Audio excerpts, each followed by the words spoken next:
You tune into the Sportscast with Brian, Craig, and Jeff. Give you all the sports news you need. We give you outspoken thoughts about all the headlines. We talk baseball, football, hockey, and more. No matter the topic, we cover it. Get ready for the show and keep it outspoken. Keep it outspoken. We keep it outspoken only on the Sportscast.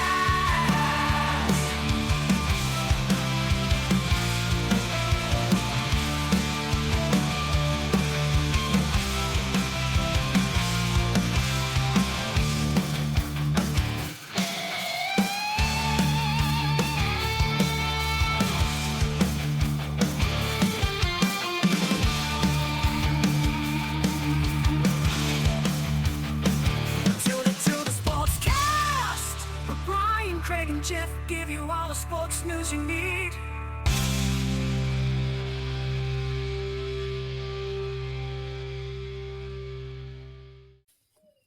Hey guys, welcome in to the Outspoken Sportscast. This is your host, Brian and Craig, and Jeff will be on in like 5 minutes momentarily here. I know I look completely different without my beard.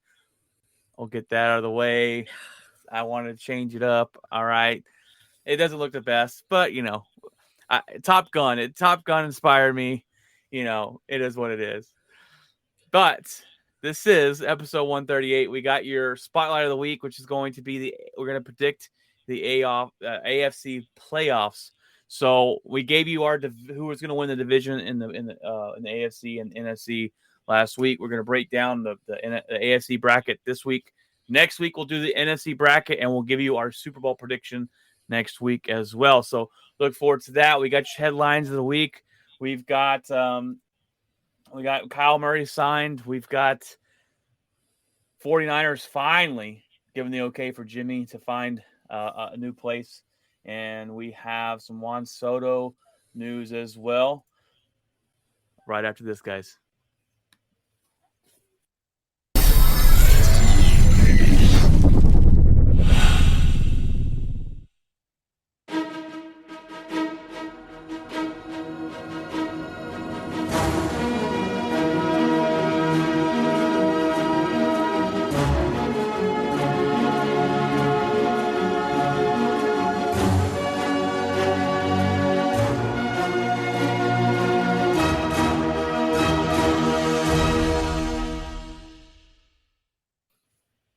All right, guys. All right. First, I want to say thanks for Craig for going solo Tuesday, as I had other things to do. He holding the fort down. I appreciate that, sir. Yes, sir. How you doing this evening? Oh, pretty good. Pretty good. Tired, long week at work, but I'm finally getting that downtown route down, and now I'm training on it. So hopefully that goes good next week. But I know you've got an annoying week ahead of you, as you just had an annoying week, but he's almost gone and you're almost out of the clear on that one. So yeah, that's, I guess, a little blessing, I guess. I'm just glad I don't have Yes, to sir. ride with him, but All it right. is what it is. Now I've been interested to get into this show, talking about the playoffs and we'll see how far we are. I think we might be pretty close. I think we're pretty close on picking divisions. I'm interested to see who you have in the wild card. Now, do we want to go just do we want to give you our 7 teams first and then go through the bracket? Do we want to just start off with the bracket? How do you want to roll this thing? I mean, you could do all the 7 teams. You could put them in seeds, however you want to do it. If you want to go 7-1, probably the best way to do it. Probably. I mean, we already got kind of our teams. If you listen to the episode last week, it might have been actually the week before that. We've got our division winners. We've got our 4 teams. Now, interesting to see where we put them, and you're adding 3 wild cards. So, I'll go ahead and start off the show here with my number 7 team. I have the Baltimore Ravens, and I think the Ravens. I don't think they're amazing. I think they are obviously the last wild card team to get in. I think their defense is really, really good. I think they're the coach. This team knows how to win. I think they're going to make the playoffs. Now, some people might have them out. I almost pushed them out. It was close between them and the Raiders for me. It was really close. Well, I don't want to give away the rest of my list, but there was a close one. The 7th seed was the toughest. I think it comes down to probably a final game of the season to finally get that 7th seed. I got Baltimore there. I think they're too good. They know how to win. They are missing some offensive weapons. We'll see. Lamar Jackson's apparently put on a lot of muscle this year. Maybe that slows them down for the worse. I don't know, but we'll see. Who do you have at number 7, Greg? Indianapolis. I think they don't win the division, but I think they're good enough to sneak in under the teams from the West. Now, I believe this will come down to a last week kind of a play-in type deal between them and the team that I put on the outside looking in. But I think with Matt Ryan, and that defense is pretty solid that they can make their way in, and I don't know if they do a whole lot of damage, make a whole lot of noise. I just think the Ravens have lost too much. They don't have enough weapons in wide receiver. They lose their best wide receiver in Hollywood. And he really only has the tight end to throw the ball to. The running game is kind of suspect at times, and their defense is a little long and the tooth's getting a little old. I think Indy's defense is better, and I like I said earlier, I like the Titans to win the division. So I just think Baltimore just doesn't. I think it's close, but I think Indy probably nudges a couple teams at the end. Yeah, there was 3 teams I could have put number 7, and it was the hardest one by far. Yeah, it was a tough one. Number 6, I got the Denver Broncos, and I wanted to go out there and go, they're going to win the division. Russell Wilson's going to be great. I think we've talked about it before. It's going to take some time, I think, for this team to kind of gel all together. They probably gel together late, make a late push. They're going to be really good. Russell Wilson's going to be able to cook there in Denver, and they're with the defense in this team. They could easily win the division. I have them picking up the wild card spot there at number 6. And I think just making the playoffs, your team has a chance to go on a run and do something special. We've seen it at time. We've seen 6 seeds, and we've seen wild card teams go to the championship. The last time my team won a championship, we were a wild card. The Giants have done it, so that can happen. And I think the Broncos could be a team that could go in on a hot streak at the end of the season, hit the wild card, and just keep on rolling. So I got them at number 6. Craig, who do you got, brother? And here becomes the unpopular pick of the evening. I don't know why, but this Raiders team is jumping out at me like a blaring light. The Devontae Adams and Carr reconnection from college. They've done some things defensively. They got McDaniels as a head coach. I just think, Carr has put up numbers the last several years that have been comparable to all your top quarterbacks, but he's just not. They made the playoffs last year. They with an interim head coach, with everything that went on, the Henry Ruggs DUI, the guys going to jail, got other wide receivers getting cut. That team was in shambles and somehow made the playoffs last year. I think with some stability and I just don't know, man. The swag coming out of that locker room right now, Carr just walking in going, I'm going to go and sling this thing around the yard and we're going to win a bunch of football games. And I just cannot look away from this team. And I'll spoil it now. The Broncos are the ones looking out, and I don't want to do that, but I just think Russ needs some time to get that offense down. I think he needs a season. I know that won't be Jeff's pick, but I just like the chemistry that is in that locker room right now. Now they may come out and fall on their face, but I just like the the Raiders in the 6th seed to find their way in and win a bunch of football games. I can't argue against that. Derek Carr to me is the most underrated quarterback in the NFL, and they did go to the playoffs last year with the John Gruden. You didn't even mention the John Gruden debacles. That's what I mean. The whole thing fell apart. Gruden gets fired. Ruggs goes to jail. The guy takes over and wins football games, and they fire the interim coach and go a different direction.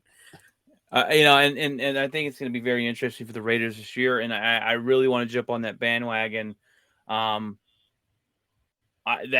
was close to putting them in. I didn't put them in the playoffs, but I could totally see it happening. My number 5 team is another team from that division. I'm going with the Chiefs instead of the Raiders. Where's Cat? I wish Cat was listening now. Yes, I am not hating on your team completely. I have them making the 5th seed in the playoffs, and Patrick Mahomes in the playoffs against any given team can go all the way. He knows how to win. He knows how to get the job done. He's got to be more patient this season.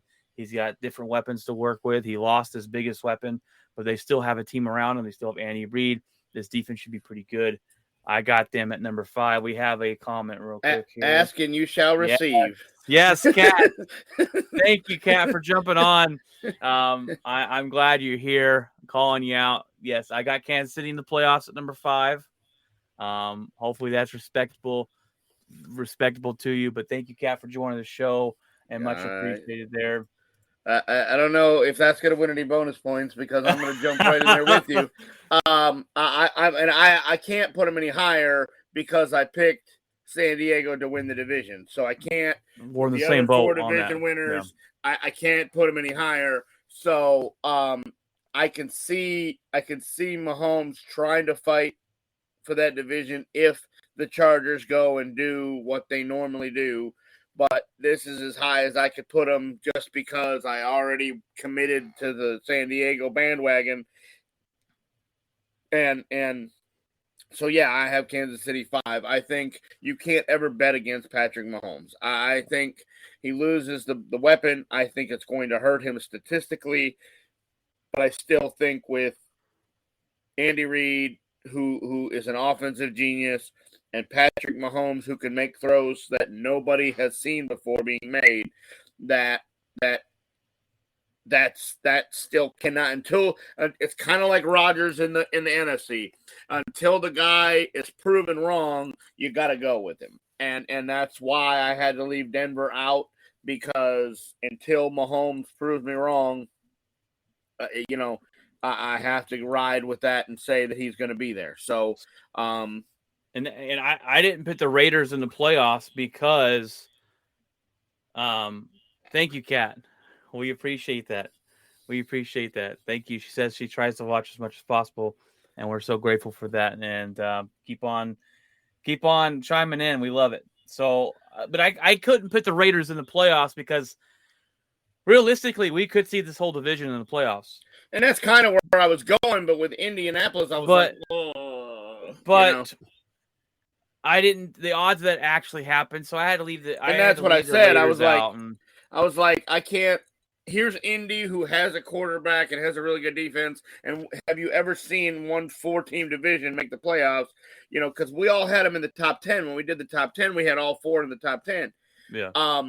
And which should mean they should all be in the playoff. But right. I just legitimately cannot justify 4 teams from one division being in with right. as tight as it's going to be.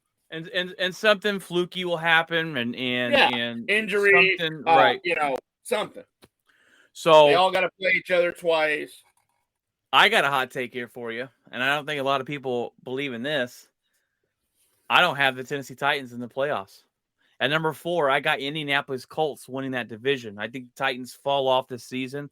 I think after losing their best offensive wide receiver is going to hurt Ryan Tannehill. Derrick Henry's got to do the payload there. Derrick Henry got hurt a lot last season. They still seem to win. They didn't win in the playoffs. I got the Colts winning this division. I talked about it last week. The addition to the quarterback position of Matt Ryan with the offensive line, the running game that he can fall back on, and that solid defense, I think they win this division. And it'll be a battle, but I think Colts will edge that out, and Matt Ryan can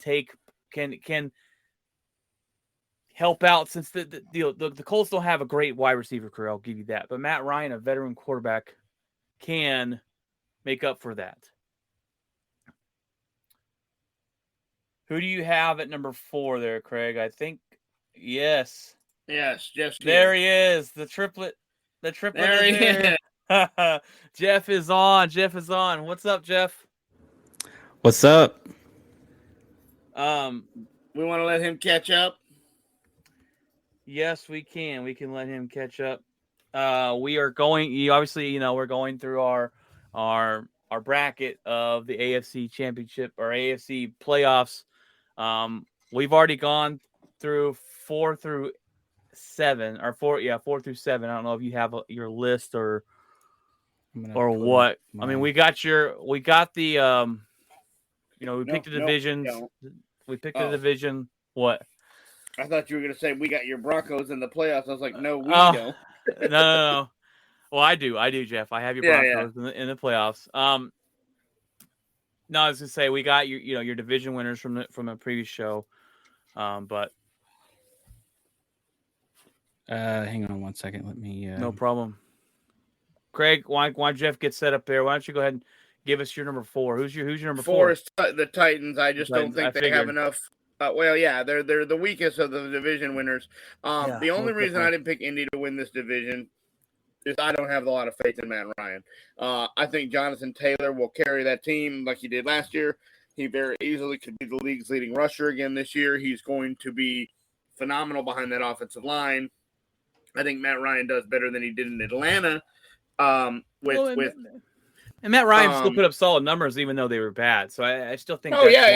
He's not washed up. But I just think, like you said, with not a lot of top tier to throw the ball to, he doesn't have the Julio Jones. He doesn't have the Russell Gage. He doesn't have these guys to throw the football to. He doesn't have the new tight end, the best tight end in football. He doesn't have any of that. He doesn't have the weapons. So, the thing that's going to help him is he's probably going to face a stacked box a majority of the time trying to stop Jonathan Taylor. So he's not going to have, safeties over the top trying to guard the wide receivers that are not as good as your top tier. I just think the Titans have more weapons, and I think Tannehill can sling the ball around the yard. And I just think Derrick Henry comes back and kind of is on a mission to prove himself, is still having it from that injury. Still a train. And I think they and I think they've always leaned on Henry, so that's not going to be any kind of a major issue to lean on him like that. So I just think they can beat the Colts out. I think it's a tough battle between Tennessee and Indianapolis, and I think Matt Ryan's going to give them a little bit of a spark there in Indy as the Carson Wentz train derailed last season. And I really thought that was going to be his comeback story, but that fell flat. And so, I asked for Cat a while ago because I picked the Kansas City Chiefs at number 5, Jeff, and Cat popped on and said, I'm watching. So it was great after giving her a little bit of flack last week about about her team. So, let us know when you're ready, Jeff, if you want to chime in here on your I'm ready whenever. Give us take it away. 7 through 4. We're kind of going the opposite direction, but 7 through 4, your 3 wild cards. So going with the top one or going or no bottom 7 from the bottom 6, up. 5. Oh, okay. We're counting up. So 7 would be your last wild card team, basically. Last wild card team, I'm gonna go Ravens. I had the Ravens there too. Yeah. I think that, obviously they kind of do it every season. They get into the playoffs, and I think this year they get there. Yeah. They get there, but but I think it's going to be a little bit of a barely. I call it they're battle tested. They right. know how to get there. Lamar bandwagon. Yeah. Hey, I'm not even a Lamar fan. I don't think he's all that good. I just think that the head coach and the organization itself knows how to put a winning game plan together, at least to get to the playoffs. But it's going to be a struggle. right, Jeff, who do you got at number 6 there, brother? I had the Ravens at 7. Craig had who'd you have 7? The Colts. The Colts. Okay, yeah. So number 6. Let's see. Number 6, I'm gonna go Denver. Dude, I got Denver Broncos in the same spot. Yes. Okay. All right. We on the same schedule or wavelength, I guess you could say. I got the Raiders. You have the Raiders. Why do you think Denver's going to be in that 6th spot? Because I think that they're going to have. It's hard to They're envision. too talented not to. If they don't make the playoffs this year, something's wrong. Like there's something off with either coaching or something. I don't know what it is, but Russell Wilson just doesn't work out.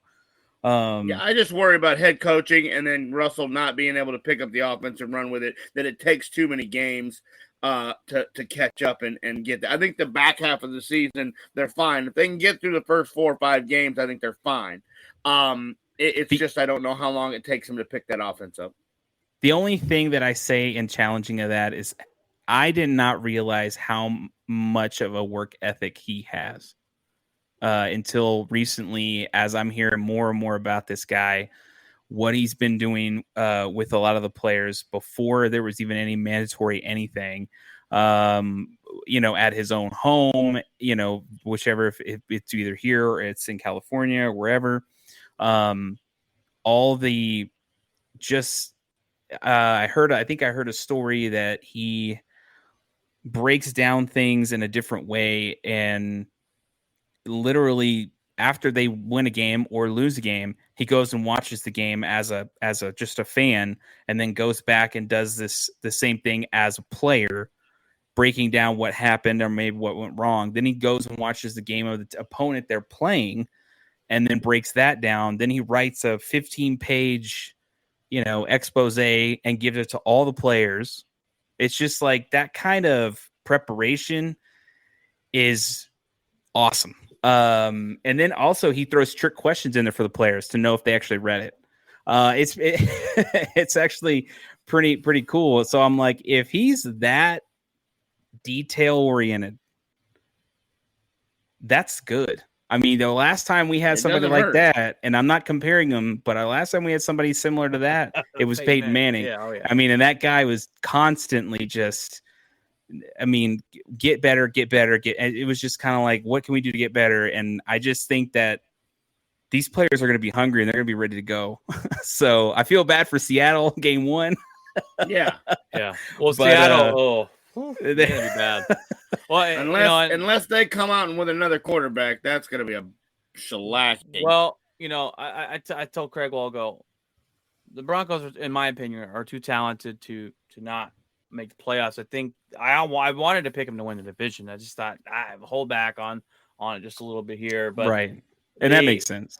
Yeah, and they're just too talented, and I think they struggle at first. They probably beat this. I mean, who doesn't beat Seattle as bad as they're definitely beating Seattle? I can guarantee that. I think I'd be surprised if they didn't. I think the Broncos towards the middle. If they don't, then we have an emergency in Denver. We have Russell Wilson's got to turn that 15 into 30 page. The strange part is we started 0-2 with Manning. Yeah.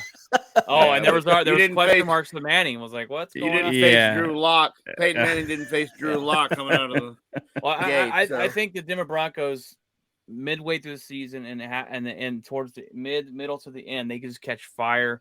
I think that they can hit that 6th seed, and they, like I said earlier, anybody makes the playoffs, they have a chance to win. We've seen it time and time again. We've seen it. Wild card teams, Packers done it. Giants have done it. Go all the way.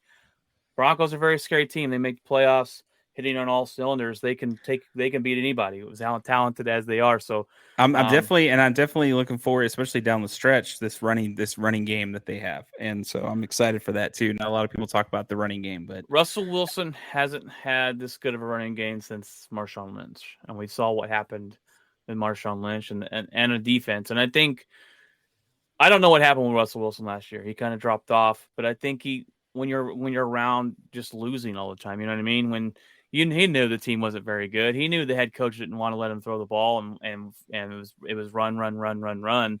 I think he's very excited to go to a team that's going to be offensive minded with the hire of Green Bay's offensive coordinator there from Green Bay.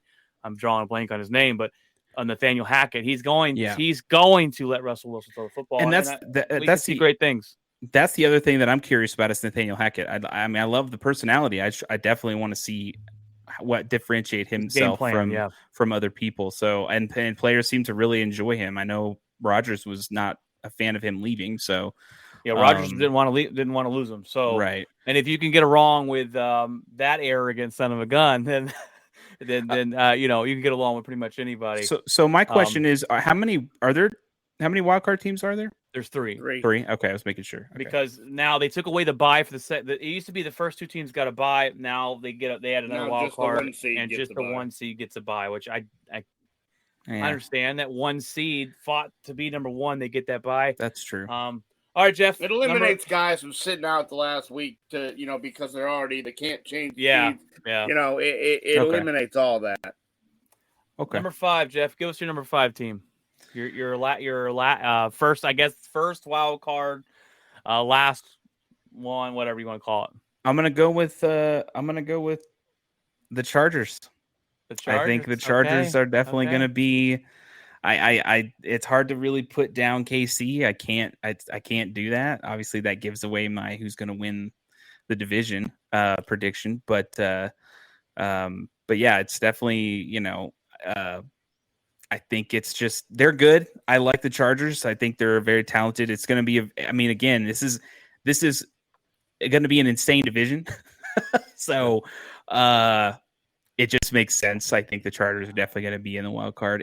They're definitely going to be in the playoffs, but I can see them being there. If Kansas City, because my only thing is, we write Mahomes off right now because he had a horrible season last year in terms of his normal production. He was off, and so if he's off again this year, then that changes a lot of things. But if he's on, see, I put Kansas City at number 5, so I have Kansas City right there. Craig, who'd you put at number 5? Kansas City as well. Kansas City and San Diego. I think San Diego. I think the loss of Tyreek, the wide receiver, and Tyreek Hill, I think, kind of slows that offense down just a little bit, but not a ton. And like we said, I'm not going to doubt Mahomes until he proves me wrong, kind of like Rodgers. But I think the kid from San Diego is going to sling the ball around the yard and you can't go wrong with the division. It's no. Trust me, I'll be watching those games closely.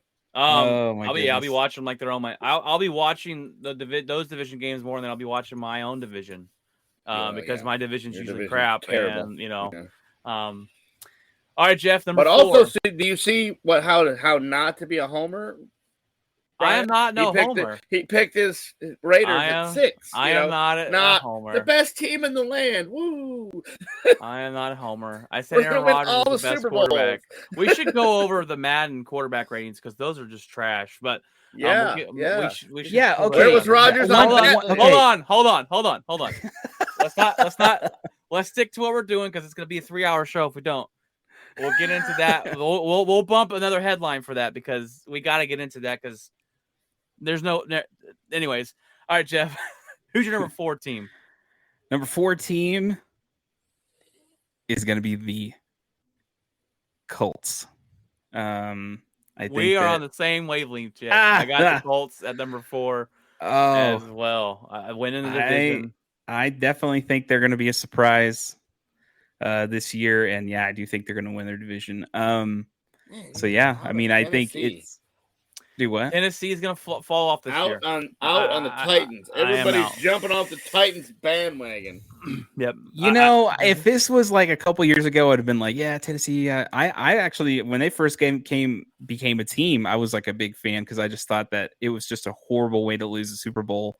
Off the 1-yard line, crawling, trying to get to the. So that really kind of made me, as I deep down, I was like, I have a little soft spot for Tennessee, but I just think that it seems like, again, like with Tennessee, it's like this edge of a rebuild, and they're just trying to figure out if they're still there or they're not. They have a defense.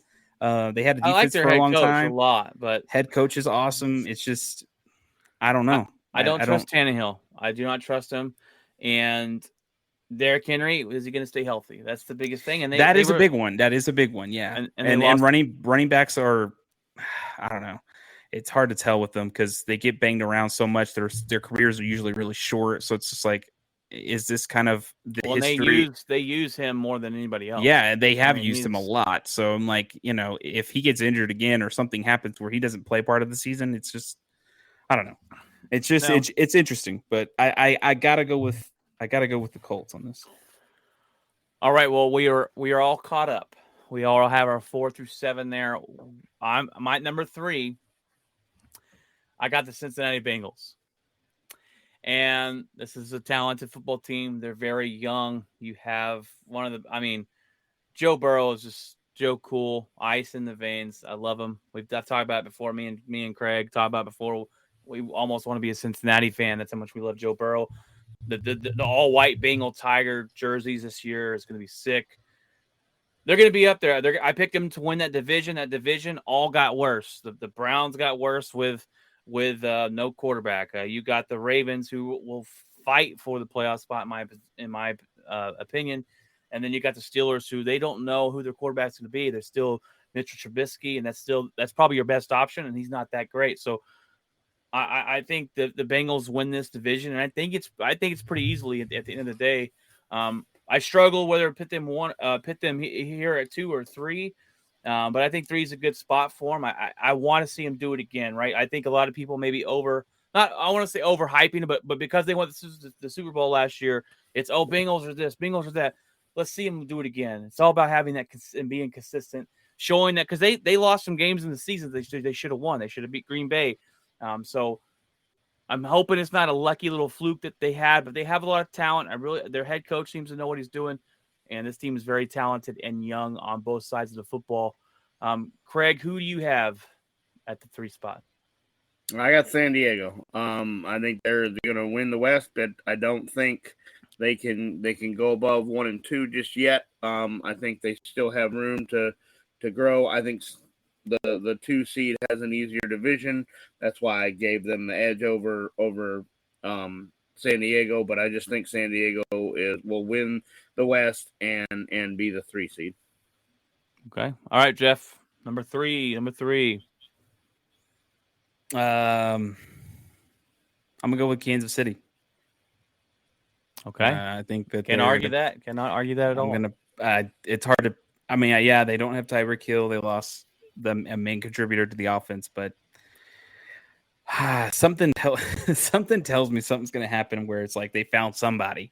And MVS from Green Bay, that could be the guy, So we'll see, but yeah, I definitely I'm putting him at 3. Well, it's interesting because what worries you is look, Patrick Mahomes, they were out big. They had a big lead against the Bengals last year in the AFC Championship game, and the way they lost, you have a guy that's highly motivated. This could be all right, guys. This is we're not going to lose, and he single-handedly Mahomes can take them there, but you worry about that revenge factor of just all right, no more excuses, get the job done, and that could happen this year for Patrick Mahomes of just I know what we're capable of, and he's going to come out and get it done, and you could put the Chiefs number 1, and I wouldn't think you're crazy, and that's all because Patrick Mahomes and Andy Reid. But I can argue that pick.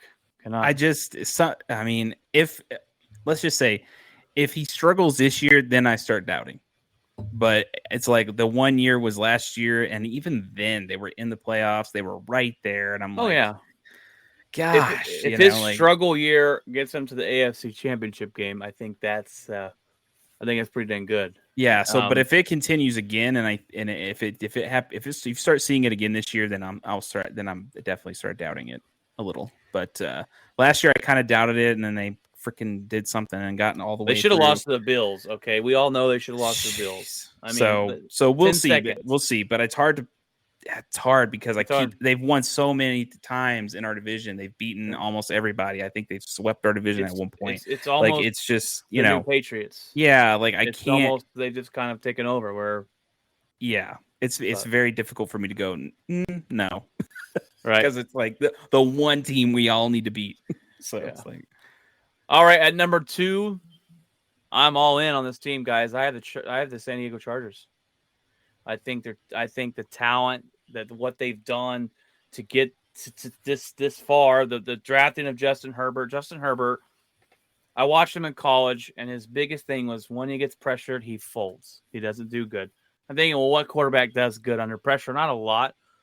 This guy's an absolute beast. He's not afraid to throw the ball down the field all day, every day if it's open. The additions they added in on the offseason, especially on the defensive side, this team looks on paper to be one of the best talented football teams in the league. I have them making that jump this year at number 2 there. So, Craig, I think I know who you're going with at number 2, but go ahead and give it to us. Yeah, give me the Cincinnati Bengals. I just think that division. I think they go 5-1 or 6-0 in that division. I think they beat Dallas in week 2. I think they just have if you look at the schedule, I just think that their schedule is kind of pro them, and I think Jamar Chase is on a kind of a revenge tour from his Madden rating, and I'm not sure why these things mean so much to these guys, but they apparently do. And I think Burrow is the real deal. I think that head coach is amazing. I just think that the Cincinnati Bengals march back into the playoffs and make a statement. I can't argue that. The Cincinnati Bengals, they're very young, very talented, and that division has gotten completely worse. It's fallen off probably. I'd say probably worse than any other division in the league. You have 3 teams that got worse. The AFC West is pretty close, but AFC West is pretty close. The NFC West. The NFC West is pretty close. The NFC West is pretty close, but you still got the Rams and 49ers, and the Rams are going to be good. 49ers should be good. I mean, I guess it depends. Now without Garoppolo, but yeah, we'll see. I'm not a big Jimmy Garoppolo fan. I don't really like him. But I guess to each their own. We'll get into that in the headlines coming up. But Jeff, who do you have? Who do you have there at number 3? I'm gonna also pick the Bengals. The amount, the kind of talent that they displayed last year in the playoffs and are obviously in the Super Bowl, and just trying to doing what they did, and being just a slight tad bit short to get there, whether it be a call here or whatever. There's no lack of talent on this team. Obviously, Burrow's the guy, and he's going to be the guy for many years. He is, I think, the future of he's one of these players that are going to be the future of the NFL. Not only is he a great player, but he's also he seems like a good person off the field. So there's not any drama there, which is nice. But outside of that, I think they brought a lot of the same people back. I mean, this is just going to be a very tough team to play, especially down the stretch, especially when the lights get bright. There's too much talent on this team, and I could definitely see the Bengals doing this again. Joe Cool to go where he's gone after snapping his leg in half. Oh yeah. To come back the very next season, be the most sacked quarterback in NFL history to make it to the Super Bowl. This guy doesn't waver. He doesn't waver. He doesn't get scared. He doesn't get nervous. He goes out there like he's played this game all his life, like he's been in the pros all his life, and this is something special to watch. And I can't argue with either one of your picks. And I'm guessing we're all 3 going to have the same team number 1. Because I haven't heard them on your list yet, and there's no way you don't got them there. It's the Buffalo Bills. Oh no, This all right, Jeff. Let's hear the reason why you got the Tennessee Who's Titans winning up that number one. Yeah. division? Yeah. It's the Buffalo Bills. This is easy. You got Josh Allen, who's an absolute beast. He will run you over like Derrick Henry or throw a bomb on you like Patrick Mahomes. This offense, this defense is great. The roster, they have voted actually the best roster in the NFL. I really like what their coach has done. They play with it with toughness. They made some mental errors against Kansas City. It cost them last year. I think they fixed that this season, and I got them number one. Craig, I know you have them number one. The world's biggest revenge tour. It is. Yes. Josh Allen's going to come in and just sling the ball around the yard, and I just think that division, if you want to talk about a division that gets worse, I think New England's going to take a step back. They announced today that they're not even going to have offensive and defensive coordinators. They're just going to have some guys on the sideline that we're just all going to do it as a group. Yeah. So that's flipping a great they're over there flipping hoodie. coins on the sideline. What play are we calling? Yeah. Well, Yeah, they're going to be over there arm wrestling, playing paper, rock, scissors to see who calls the plays. What's going on in New England? Yeah, so, and I think Tua, I think we all know how that experiment's going to and then the Jets are going to be the Jets. So, they're going to be, they could go and by default, I think, Stevie Wonder could walk in that division and win, 10 games, but I just think Josh Allen is heads and shoulders the best quarterback in that division. So I want to give a fair warning real quick, guys, to all that were watching, and it's gonna be a long show. All right, just buckle in. It's 40 minutes in, and we haven't even got through our spotlight. That's no problem. I'm not complaining. I'm just saying it's gonna be a long show today, which is great. Jeff, give us your number one. If I didn't spoil it all for everybody else, if you have a different number one, I'm gonna be shocked. I'm going to be shocked, flabbergasted even. No, I'm kidding. Tua takes the leap. MVP. Whoa, that's a big leap there. Team Tua.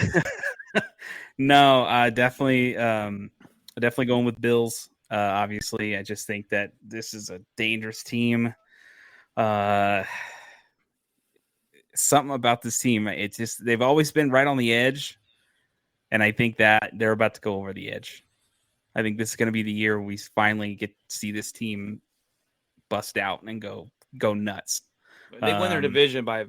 Oh, they're going to definitely do that. But I think going to the playoffs, you don't want to face this team. You don't want to face this team. It's not even close. And then go to Josh Buffalo Allen in Denver. They're sitting Josh Allen week 13. I mean, no, just kidding. But it's going to be over. It's going to be over early. All right, well, let's get into the brackets. Okay. All they need is Garoppolo, though. When they get him, they'll be good. They'll be good. Number 1 seed gets a bye, so we all have the Buffalo Bills getting a bye. All right, my next is I got the Chargers, number 2 seed versus the number 7 seed Ravens. I think this is an easy pick. I think the Chargers go in, and I think the Ravens would come to the Chargers, obviously. But the Ravens lose this football game. I got the Chargers moving on to the next round of the playoffs. Craig, I think that's self-explanatory there. You got the defense, the offense of Justin Herbert.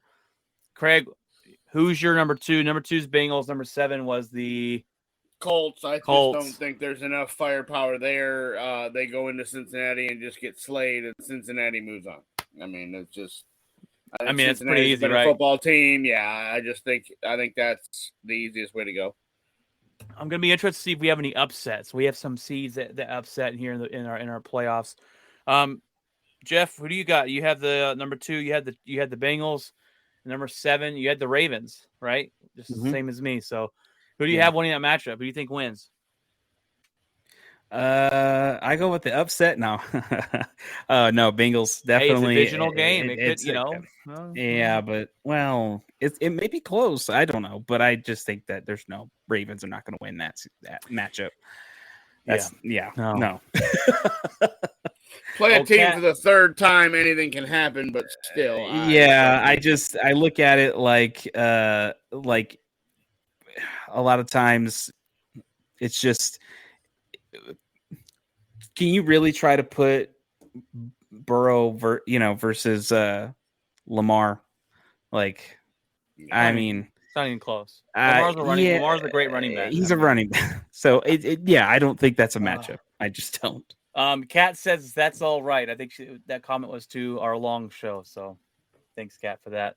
All right, my number two is the Chargers versus the Chiefs.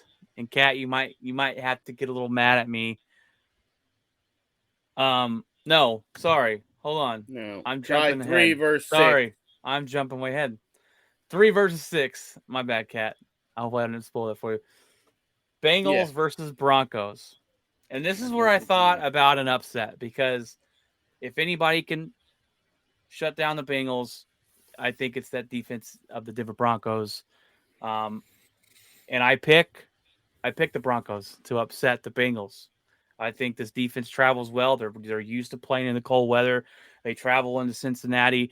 They're going to be able to get to our poor old Joe Burrow there. I think the Denver Broncos, like I talked about twice already in the show, they catch fire in the midway through the season, and they keep it going. And they keep it going and make a late playoff run here. I got the Broncos upsetting the Bengals. Number 3 versus 6. 3, I've got the San Diego Chargers, and 6, I've got the Raiders. I just think in a division game that's going to be a battle. That's a but I 3-point also contest believe, right yeah, no, it is. But I believe San Diego being at home, and I believe their defense is a little bit better. But Derek Carr slinging the ball around the yard, Devontae Adams. I think San Diego probably wins it in the squeaker. It'll be a low-scoring battle in the West, and I think San Diego squeaks it out. All right, Jeff. Number 3 versus number 6. Let's see. Who did I have? I'm trying to think. Who did I have at number? Yeah, Kansas. No, Kansas City was 4. No, Kansas City was 3. I think. Yeah, I think you had Kansas City and Kansas City or Indy. You had number 6 is the Broncos. Yeah, I know the Broncos. I know the Broncos. I was just trying to figure out what the other one was. He had. I think he had Kansas City. Yeah. No. Yeah. Because you had at 4, you had the Colts. So the Colts. Yeah, I flipped them. Number 5, you had the Chargers right above. I remember that because I definitely. I'm gonna say I'm gonna say the Broncos are gonna beat Kansas City. I think something. That's a rival game. They've played each other enough. They've played each other enough. Have a meltdown. They played each other enough. I think that this extra weapon is a little, that we haven't had in many years, is one of the reasons why. And I can guarantee it's one of the reasons why, because freaking who we had as quarterback for the last 2 or 3 years? Nobody. And more than that, actually. Ever since Peyton left, it's I just think that we played them close many times last year. I just think this is it. And I think if we can beat them once this year, that kind of shows right there. And I think we will. I think we will beat them one time. So I think that right there will show enough for the team to go, okay, we can do that. If even when the level is stacked and we're in the playoffs. So it'll be close. It'll be real close. It won't be a blowout city. So we've got 2 upsets, and I'm about to give you another one with mine. I got the Colts number 4 versus the Chiefs at number 5, and I'm not picking against Patrick Mahomes, especially against the Colts. I don't think they're going to be able to handle the firepower of Patrick Mahomes. He's pissed off that they're the 5th seed. They didn't win that tough division. And they're going to go into Indy. They're going to shut down the rushing attack, force Matt Ryan to make some bad throws. And Patrick Mahomes is going to do his thing. I got the Chiefs moving on there at number 5, which would technically be an upset, even though I think they're better than the Colts. Go ahead, Craig. I've got the Titans at 4 and Kansas City at 5, and I think that is a bad matchup for the Titans. I think that Kansas City's run defense is better than what they'll face in their own division. I think if you put just quarterbacks Tannehill against Mahomes. I don't think Tannehill ever wins that battle. No. We saw Tannehill last year in the playoffs make some horrendous decisions. And so I just think Kansas City is the better football team. The only reason I don't have Kansas City higher than the Titans is because the Titans have an easier walk to the division than Kansas City does, so you have to give the division winner.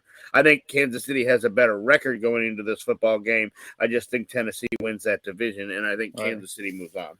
I'm kind of in that same boat. I think Kansas City has a better record than the Colts, but since the divisions are different, it's kind of the same thing, just flip-flop teams there.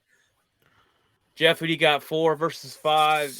And I think that's you had the Colts versus the Chargers. Yeah. Shit. I'm gonna go. Sorry for that.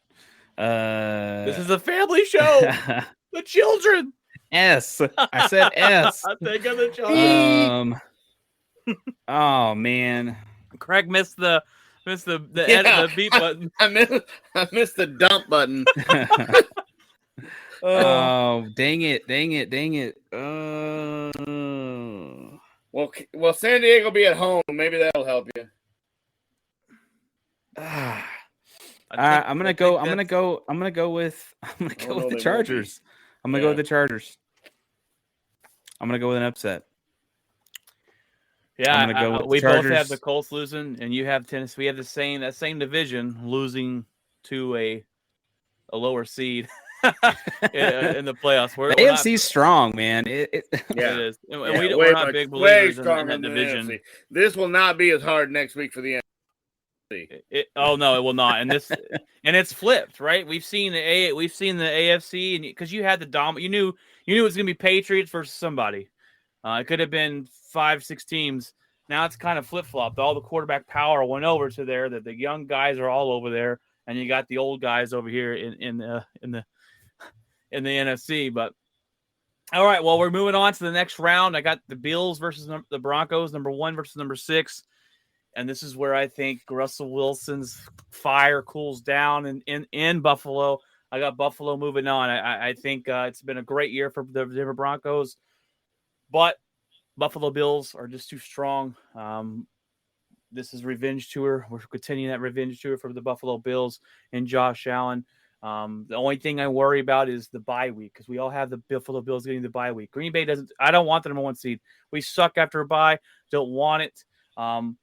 The Bills could start off sloppy and lose in the second round of the playoffs, but I think they're going to learn from their mistakes from last season and put the Broncos away. I got them moving on to the AFC Championship. Go ahead, Craig. I got 1 in Buffalo and 5 in Kansas City, and I think it's a good game. I think it's kind of like last year. It's a shootout. I think Buffalo has made some changes defensively to be able to offset that. I think, again, revenge tour in Josh Allen, and I just think that not having Tyreek Hill will hurt them in this game. They will not be able to open the top off the defense, and I think the Bills can kind of pin their ears back and go after and put some pressure on Mahomes, and I think the Buffalo Bills win in a close game. All right, Jeff. Who do you have? You have the Bills versus to be your lowest, or your lowest seed left. So that would be Bills and was it Ravens? Ravens would be the lowest seed, I think. You had the lowest, not wild card. That's would be lowest winner of those games. Let's see. San Diego. Yeah, San Diego, because I had them. Well, no, I had San Diego because I upset the Chiefs. So okay. I see how I flipped on here. You said Bills. Denver's going to win, so you got Denver. Yeah. Oh, that's right. It would be right. Yeah, it would be 1 versus 6. Okay. So Bills it would have to be Bills. Yeah, that's not. Yeah. That's not. That's not. I didn't mean to do that. That's He crushes hopes and dreams. I think that's where it ends. Oh, I we didn't mean can- to do. We could go back and hear Jeff's Yeah. soul leave his body for a second. Oh, son of I a. didn't mean to do that. Yeah, I think that's it. I think that's where it ends. Obviously, Von Miller will be emotional, I'm sure, but he'll take his old It'll team be all out. right.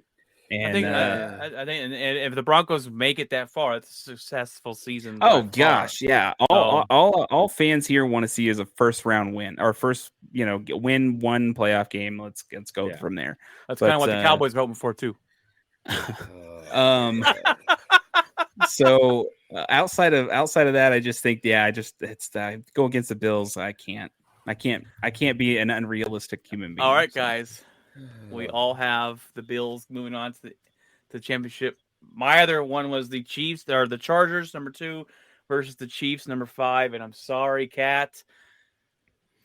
I could see the Chiefs winning because the Chargers could charge it up, as Jeff likes to say. I got the Chargers winning this one. They found their stride. They found this team. It's talented. Justin Herbert goes ham. He's looking like Joe Burrow out there last year. Moving on to face the Bills in the AFC Championship game. I got Cincinnati and San Diego, and you want to talk about a absolute slobber knocker.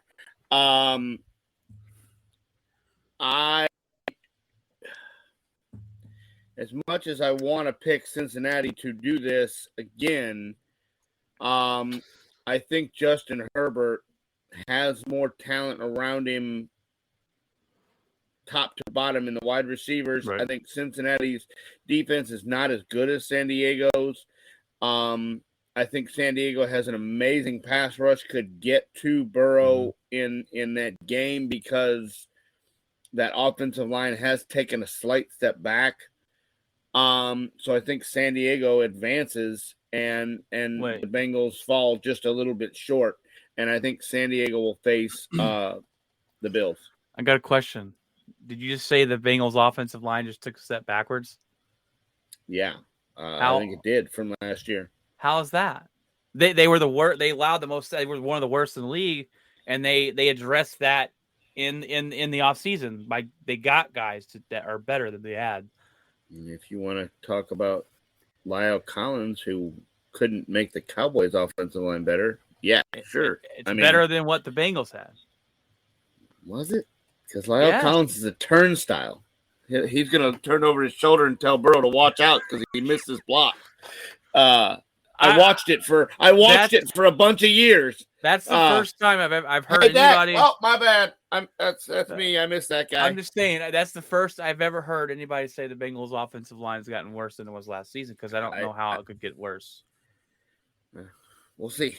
I don't know. If he's the most sacked quarterback in the NFL again, then I win. So we'll see. We'll see. All right, Jeff. Who do you have? You have the Bills no, you have I don't know who you have. You chose them. They're number 2. I think Definitely the Bills. Bills took out the Broncos.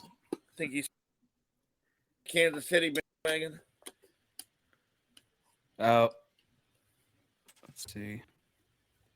Yeah, the Bills took out the Broncos, so it's down to the Bills, and I didn't have it upset on the Bengals, so is it Bills and Bengals? I think it's Bills and Bengals. Bengals, yeah. Well, then it means he's going to have the Bengals and the Chargers again, right? Do what? You'd have to have the Bengals play the Chargers, right? It'd be Chargers, and because the Bills you already have moving on, so you got to pick out your other. So yeah, it is the okay. So it's the Bengals and the Chargers.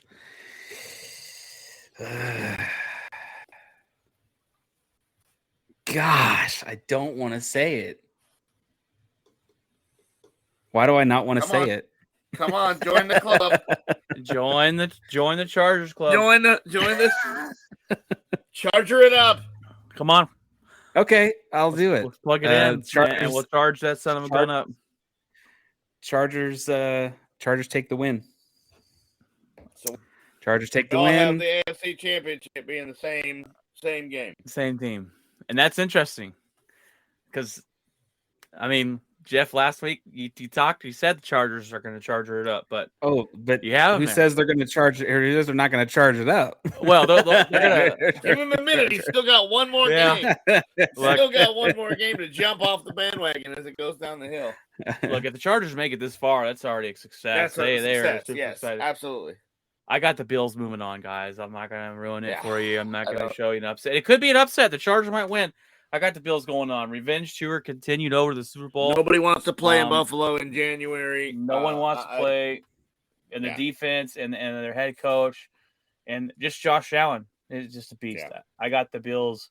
Barring any kind of catastrophic injury, I think the Bills win the AFC.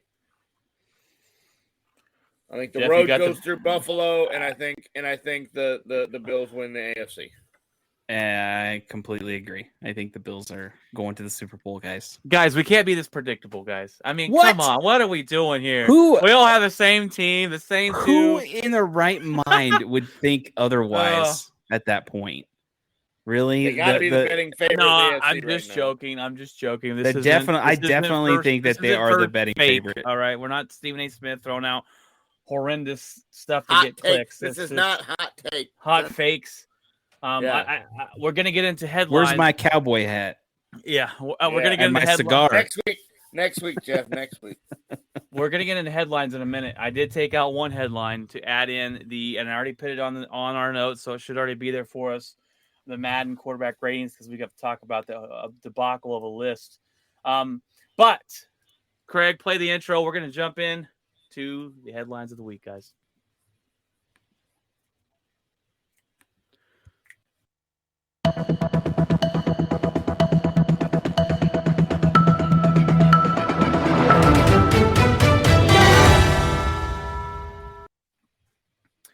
All right, guys, it is the headlines of the week here. We've got some different headlines for you all over the map here. We're going to start off with some football news for the most of it here as we continue with the theme of that, as we just went over our AFC playoff bracket and Super Bowl pick. So for the AFC, but we're going to start off with the Kyle Murray contract, guys. Kyle Murray, the Cardinals reach a 5-year, $230.5 million contract with $160 million guaranteed. It looks like these two sides settled their differences and came together, and they said, hey, I think he's way overrated. I think they overpaid him. I think he's to be the second highest paid quarterback in the NFL is insane, but he's too good to let go. And it's that the whole quarterback carousel or quarterback leapfrog on the payroll. Only other quarterback that makes more than him is Aaron Rodgers at $50 million a year. So what do you guys think? Do you think this was the right move? I don't think you could let him go, but did you have to pay him that much money? That's that fine line of keeping him happy or letting him move on. But your mic's muted there, Jeff. What else were they going to do? I mean, they're not going to. Who are they going to grab? I guess there's a few quarterbacks out there. Maybe, you have Garoppolo, right? But that's about it. There's not a whole lot out there. But I just think that it was pretty obvious at some point. But who are you going to get to replace him? Not that he's a great quarterback, but who else were you going to get? I'm looking. I cannot wait, and it's going to happen for a team to stand up to a quarterback and say, "Hey, I'm not paying you that. You're not worth it. I don't care what so and so got. I don't care what so and so got." Aaron Rodgers should. Aaron Rodgers said he didn't. He didn't want $50 million, but he got $50 million a year. Okay, Aaron Rodgers. Look, there's going to be a time where a team says, "We're better off without you," to overpay somebody just because the quarterback market is there. I hope we see that sometime soon, because you're getting guys paid and they're not even that great. I mean, Kyle Murray is a good quarterback, but to be paid that much is in my mind it's just outright criminal. Craig, what do you think about that? I have said this till I'm blue in the face, and no one listens. No one believes me. No one understands. It is the next man up. They did this with Dak.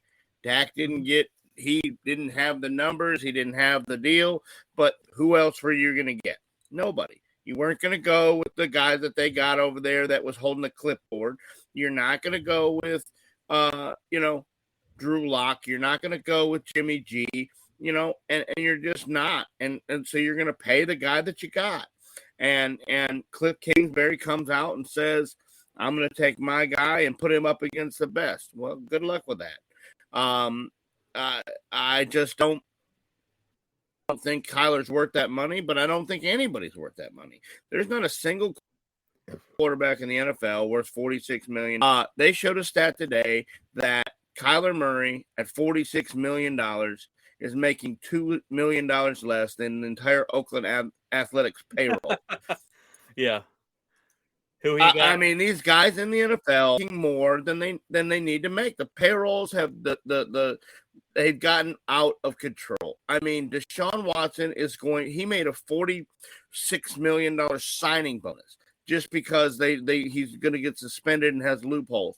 I mean, these guys are getting millions and millions of dollars to not even play. And it's going to be the next guy up, Kirk Cousins. All these guys love it. It's just like the wide receiver market. The wide receiver market has exploded, and these guys are making hand over fist, and it's just the next guy. You're going to pay them. How do you expect a team to win with a quarterback that makes 45, a wide receiver that makes 25, a running back? And that's why you see different teams every year winning. Because you can't keep a team together. The guy that stays with one team, those days are over because you can't keep a whole squad together like that because of the salary cap. It's just I cannot wait, and I think we're going to see it eventually. For someone go, we're better. We're going to look for somebody else instead of overpay somebody, because when you overpay somebody, that's not going to be worth the money. Like the Mavericks of Brunson, they didn't want to overpay Brunson. It would have hurt. I think it would have hurt them to keep him and overpay him. They let him go somewhere else because he didn't produce the way he should have to spend that amount of money on him. I think Kyle Murray and the Cardinals last year were a fluke. I think they're going to fall off this season, especially without their best wide receiver missing 6 games. I think it's going to be a fluke. I think they lose. I think Kyle Murray starts blaming the coach. I think Kingsbury's on his way out after the season. And I could easily see that happen with the Cardinals, but just a lot of money to be thrown around for a guy that's there's one way to solve this, and one way only, and that is to every 3 or 4 years when you get to this point, you cut bait and you go back to the draft and draft a quarterback. That's the only way to prevent yourself from going on this carousel, is to redraft somebody every 3 years. I can see you draft a quarterback every year. And when that's the case, I mean, that's the only way to prevent yourself from doing this, because you get a rookie deal and it lasts for 4 years. You got a 5th-year option, and every 5 years you can go back into the well and do it again. Or that's the only way to stop it. You could do what Green Bay does. They draft one, and then they're going to hold on to him for 5 years. And still pay him $50 million. And still pay him, and then you don't have his rookie contract, and then it's just retarded. But all right, well, other quarterback news. The 49ers, it's in the same division. Finally, I don't know what's been taking so long. We've heard rumors for, it seems like forever. They finally give Jimmy G, his agent, permission to find a trade partner going all in on Trey Lance. This must mean they saw something Trey Lance said, we can win with this. Where do you guys think Jimmy G goes? Where do you think he could possibly move? One team that I thought of that I don't think anybody else did was I could see the New York Giants. It's an upgrade in quarterback position. Daniel Jones, they didn't pick up his option. Daniel Jones is not going to win there. I could see them making a trade for Jimmy G and seeing if Jimmy G can try things out with a new head coach in New York and in the spotlight there. I think that's a really good fit for him. But where do you guys maybe think? Maybe give me a team or two that you think he could go to and help right away.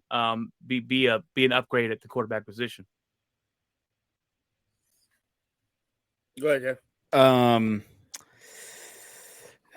Jimmy G.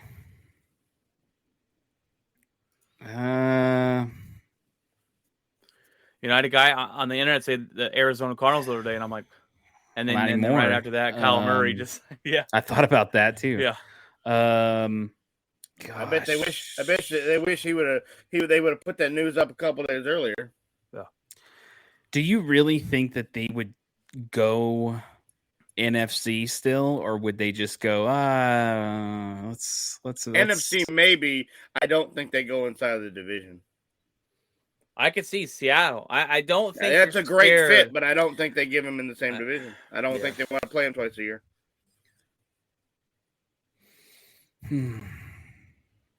Craig, I mean, I don't know. Gosh. Do you have a team, Craig? I think Seattle's the glaring option because of Drew Lock. Yeah, he is the worst quarterback in the league. He doesn't deserve to be a starter. We talked about it when Kaepernick came around that anybody is better than Drew Lock, but I don't think they go in the same division. That point you just made about New York, I didn't think about that, but when I hear you say it, that is a absolutely. I don't know if Garoppolo's mindset and everything is conducted to New York. If he could handle the New York media, but man, that would be a very good spot if you're not sold on Daniel Jones. Yeah. So, but what about the Jets? I think you got to give that kid another year. Yeah. I mean, as much as I would love to be out on him already, I just think you got to give him another year with that coach you had, that dumpster fire organization. I think you have to give him another year. But the problem is, if you look at that schedule, they're not going to win a game for the first 7 weeks. It doesn't matter who the quarterback is. Philly. Nah, they believe too much in Hurts. They believe too much in Hurts for whatever reason. I haven't figured that out yet. Me neither. He's on the Hurts bandwagon. He's not good. He's not good at all. He hurts. He hurts the team. Yes, you're exactly right. I really think New York Giants should pull the trigger. I think that's the perfect fit for him. I think it would be a good fit, and he's kind of a cocky person to some degree, and you throw him in New York, and they'd eat him up, man. And with you got a new coach there, Brian DeBall from the Buffalo Bills, and I want to see him succeed coming from Buffalo, but he has 1 year to basically consider if Daniel Jones is the guy or not. They didn't pick up his 5th-year option, so after this year, they had to sign. Yeah, he's garbage, but they have to sign him or not. Bring Jimmy G in and have it an open quarterback position, and he wins that easily, in my opinion. But I think that's a good fit for him. But we'll see. We'll see. The question is, does Garoppolo want to play on a 1-year deal, or does he want an automatic extension? That's going to be part of the deal. Well, we have the Cleveland Browns are trying to get a backup quarterback, a third-string quarterback. The Cleveland Browns, they know they're in trouble. They at the QB position, they are working out Josh Rosen and McCarron as backups. And I just read that, and I just remembered they just signed Josh Rosen. They signed Rosen, yeah. They signed Rosen, and Brissett's going to be the starter. This is just in case Brissett gets hurt, Rosen can go in. I don't think Rosen's going to come in and beat out Brissett, who's been playing more than him in the NFL. But this is just kind of them going, hey, we know Deshaun's getting suspended for some point in time. What if Brissett gets injured? We need another guy that can come in here and I don't know. It's a solid emergency move. It gives Rosen another. I mean, the guy just keeps getting chances, I guess, because he was the number 1 pick in the draft. But man, it hasn't worked out anywhere. And maybe the guy from Cleveland can magically unlock something nobody else has been able to do. But I think you're right. I think Brissett still gets the job. He's the one that's been all along learning the offense. He's the one that they're going to hand the keys to. This is just an emergency. If the season starts to come off the rails and Deshaun really does get suspended for the season and Brissett isn't, we can throw a guy in and try to do something. So, I think it's an emergency move type deal. I completely agree with that. All right. Well, the Madden ratings are out, and they've done these lists. They've done these lists as like they're I don't know, like they're throwing it out like ESPN. But the Madden quarterback list is out. Tom Brady's number 1 and number 97. All right. I don't agree with that. Whatever. Aaron Rodgers, number 2. That's fine. Put him number 2. That's great. 96. Patrick Mahomes, 95. Why? Where's Josh Allen? How is Josh Allen not top 3? He's number 4 with a 92. But how is he not top 3? Then you have Joe Burrow. And this next one here, number 6, Jeff. You got Dak Prescott. Dak Prescott, number 6. He's over Justin Herbert, Russell Wilson, Lamar. I put him over Lamar Jackson because I don't think Lamar Jackson's good. And Matthew Stafford's number 10. He just won the Super Bowl. This list is complete crap. Not even that Dak's number 6, but how is Josh Allen not top 3? Him and Herbert both. Why is Herbert not in the top 5? Why or top 6 at least? I don't know about you guys. I'm taking Justin Herbert over Dak Prescott. Yeah, the same reason Jamar Chase has got an 87 and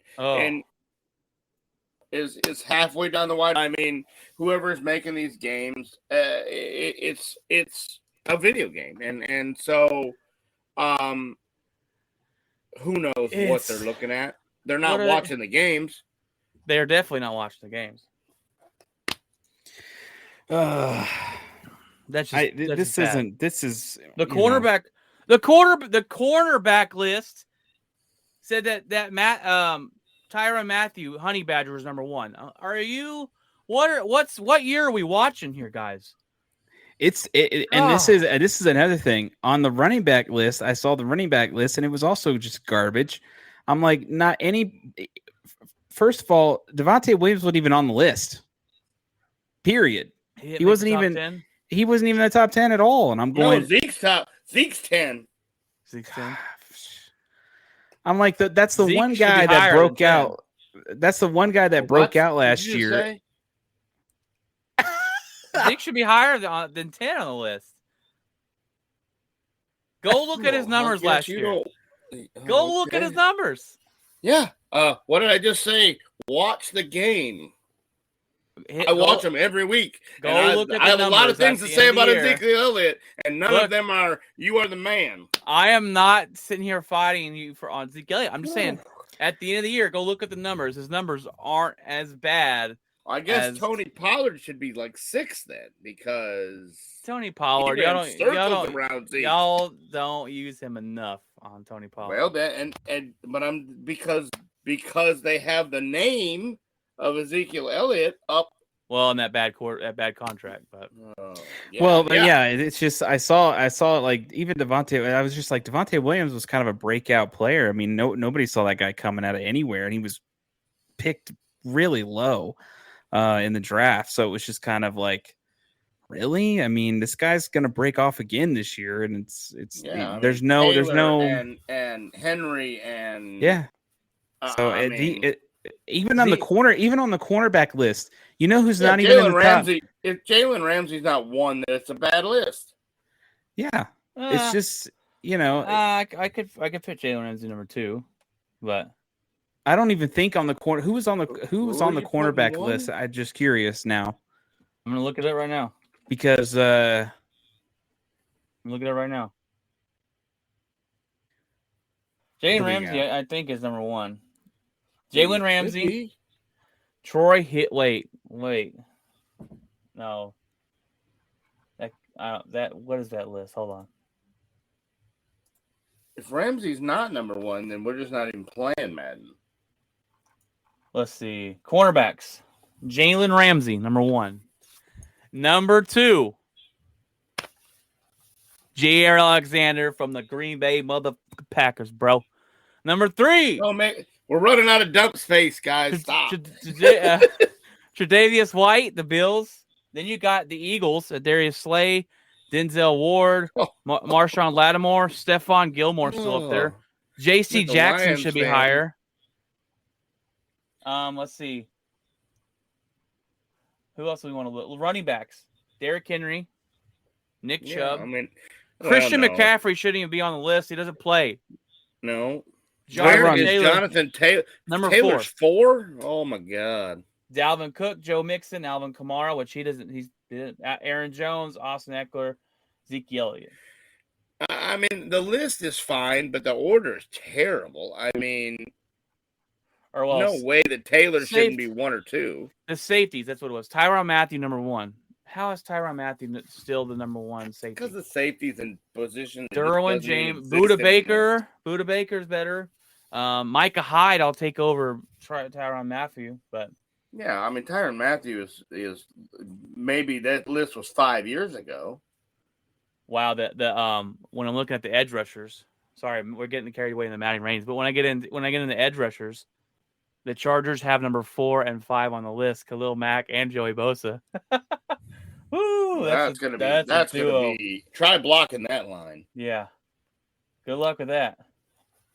All right, well there's the ratings, and look, I gotta look up something real quick. Let me look up some running back stats last year, because Zeke Elliott still rushed for over 1,000. He rushed for 1,000 yards last year. That's nothing in the NFL these days. Rashawn Gary, Packers. I was going to say that 1,000 yards is not even with 17 games. That's 80 yards a game. An NFL running back can do that in their sleep. Oh yeah, Rashawn Gary, number 10. He's a beast. Ezekiel Elliott just has no speed burst. He hasn't had a rush over 15 yards in 5 years. He in the yards. He was the number 7 rusher last season. Number 7. Because all the you acting like he is complete trash, and I don't think he's complete trash. But I will put a trash bag next to his name. Oh man, how am I going to be on here? I need to call up Ryan Sims and get him on here. Yeah, he's the Cowboy Homer, but he'll the tell Homer. Yes, that's what we don't do. He's the Homer of the Homer. I will wear a Cowboys jersey, but Ezekiel Elliott is not the answer. So what I'm noticing, there's not a whole lot of Cowboys on here. Tyron Smith. Yeah, that's Demarcus Lawrence is number 8 or 9. Tyron Smith, he's tied with 3 on the offensive line list, and he's 9. Yeah, he's like 95. He misses 3 or 4 games a year every year. What the heck is going on there? Well, when healthy, he's good, but how does Dak Prescott beat Justin Herbert?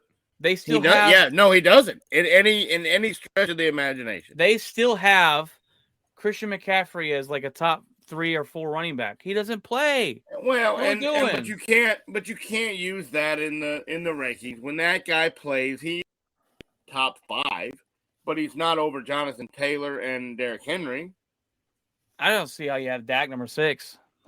No. What's going on? If you're gonna put, 6 is fine, but you got to put Herbert and you got to put Burrow above him. Both those guys are above him. Yeah. All right, guys. Well, Aaron Rodgers above Josh Allen doesn't even make sense, man. Oh, get the freak out of here on that one, bro. And I'm not even being a homer. You do. You're Brian. Back-to-back MVPs. He's the best regular season quarterback there is so far right now. Now, playoffs, we're a different story. Talk to me in 3 or 4 weeks when he doesn't have Devontae Adams. I will. Well, I'll call you up and say, hey, we're still winning games. I'll see it. He's still winning games. Anyways, all right, guys, we're getting a little chippy here, and that's all good and dandy. But Zeke's not as trash bag as you think he is. He may not be the answer. That's all I'm going to say. Let's move on to Juan Soto. All right, in the Major League Baseball here, but we are on our last 2 things here. Talk about Juan Soto turned down a 15-year, $440 million deal with the Nationals. The trade talks have begun. First of all, I don't see why he would take that deal. 15 years? The guy's 23. Why would I sign a 15-year deal? You would be Patrick Mahomes was dumb to take the 10-year, $400 and something million. He could have took a 5-year extension, hit the open market after 5 years, and got more money. 15 years makes no sense. Not only that, the Nationals who've been like, hey, will you take our deal? And he said no. And it's like, don't you try and want to get him back? They don't even charter his flight to the All-Star game because they're that petty. Don't you want this guy back? And you're like, screw it, man. Get your own freaking flight out to the All-Star game. Doesn't make any sense to me. He obviously doesn't. I don't think he wants to be there. No. It's going to take a bukus of stuff to get this guy. Bukus of money to pay him, and bukus of stuff to trade for him. Yeah. Mets, Yankees are all in the mix. The Rangers were on the list last week. They've disappeared. They haven't actually even picked up the freaking phone and called for him, which is the Yankees malpractice. refused. The Yankees will not give up what they need to get him. They've already said today They want 4 if this prospects. was about money, if this was about money, the Yankees would be the first one at the door. But it's not. It's about depleting your farm system, and I'm not sure who's going to do it. Yeah. The Mets say they will, but that new owner, I don't think he will. I don't think San Francisco is willing to. They were number 4 on the list. They came out today and said they have a 5% chance of getting them. They're just not going to give up, Crawford and all the rookies in the organization. These guys, these major league teams work to build these farm systems up. They spend years to build these farm systems up. And this one trade will wipe whoever gets him is going to mortgage the next 10 years or 15 years of their franchise for one guy. Plus they have to pay him there's rumors of he wanted $500 million. I personally think it wasn't the money. I personally think he looks at Washington and says, we're in a rebuild. Yeah. I'm not going to win. And it's more about winning than it is about the money. And I will go take a 5 or 10 year deal for this much than I will go and take 15 and spend my whole career winning 50 games. And that's what I think it is. And so he wants to go to an organization that's on the ground floor, not one like the Astros that are on the backside, not one, I think he goes to New York, but I don't think they're willing to give up what the farm system. They're looking at 4 or 5 prospects. This isn't the NBA. You don't give first-round picks up. You give guys that you just drafted up. So if the Rangers are willing to give up Leiter and Rocker, then go talk. And if they're not willing to give up Leiter and Leiter and Kumar Rocker, then don't even pick up the phone. And that's why they did. You're losing at least Leiter. Rocker's still kind of losing both. I don't think you're losing both. We got 6 guys in the top 100, not including Rocker. You can throw Leiter out there. Here's my thing. And here's the only way I would be okay if the Rangers did it. Have we ever seen the Rangers take a pitcher and moved him up and go, hey, this prospect is supposed to be the next big thing, and then we see him in the major leagues? We've never seen it. They don't do it. Our scouting or whatever you want to call it, talenting and building these guys up, we never see it. So if you got to give them up, then maybe, but I don't think they do it. They haven't even picked up the phone. I don't think they're going to want to give up all their prospects because the Rangers, the Rangers could in the near future could be a team to mess with. They've got some talent. They've got their 2 guys there, Seager and Simeon, and they've got talent. But I don't think they do it. Now, I always say I'd be okay with it because we've never seen them take a pitcher like Leiter and turn him into the number 1 star on their team. We did get Yu Darvish, but he was already a star in Japan. He came over and just was on the team. So that would be my only thing of, we know we're not going to turn Leiter into the next whatever and move on from it, but I don't think they do it either. And I don't think they're willing to give up Leiter and Rocker, definitely not. And I just don't know where he goes because they're asking the kitchen sink to come along to get this guy. Is he in his he's in his last year, right? Yeah. No more. Add another year for X amount. This is it for him. No, they could. They could go back to but he has Scott Boras as an agent. We all know what that means. So, but my question is, kind of like when rookies, they kind of force them into you're signed for another year. We're paying high dollar, but but you're not I going. think he probably has an arbitration year left. Okay. But That's what I'm thinking. Because he's on a rookie deal, but Right. I don't think he wants to be there. And Right, and I don't think he does either. My thing is if this lingers on and they want too much, which it seems like it's going to not, I don't think the price is coming down. Yeah. He's going to hit free agency, and when that happens, sorry guys, I hate to break it to everybody, but it's top dollar city at that point. It's going to be the top markets that are going to be going for him. And that's it. And it's going to whoever has the deep pockets. It's going to be the deep pocket teams. Market, he'll be a Yankee. And I'd like to face that lineup. I'd like to face Stanton, Judge, Soto, and we'll just shut baseball down for the next 5 years because they'll win 1,000 games. You think it goes to New York? If it's a free agent bid, I do, because New York has two checkbooks, one over here for the players and one over here to pay the luxury tax. They don't care about the luxury tax. Yeah. They will pay whatever it takes. They've done it for years. But if it's a trade, they're not going to burn the farm system.